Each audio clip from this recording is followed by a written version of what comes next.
difficult as today. We've never had all the cults that we have now. I see the nations being squashed like this. This wall is moving in this way, it's cults.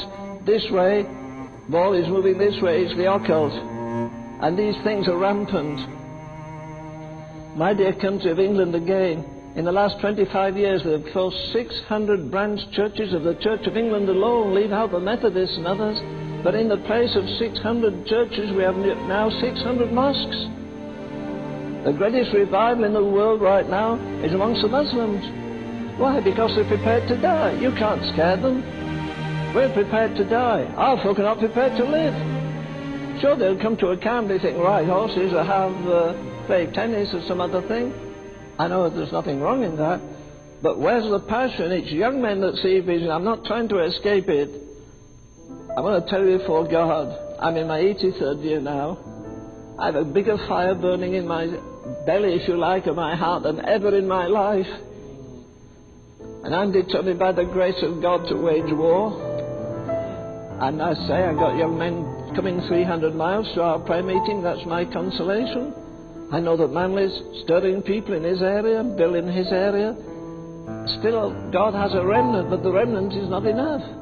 We've got to return to the old ways. The fire has to burn.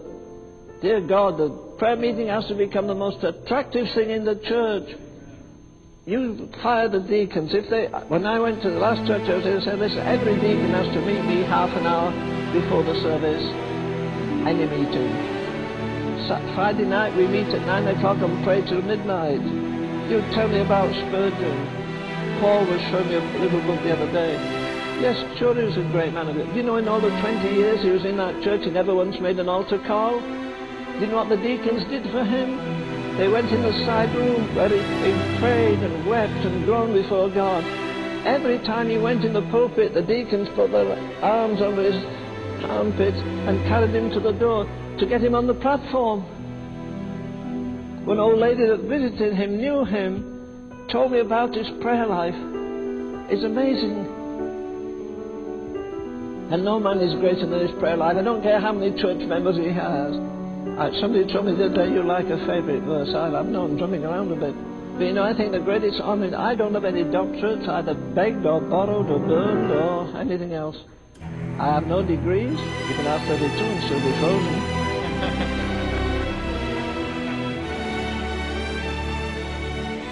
There's one thing I covered. I want to be one of the 10 most wanted men in hell. I want the demons to say, Jesus I know and Ravenhill I know. Jesus I know and Dell I know. That's why the devil's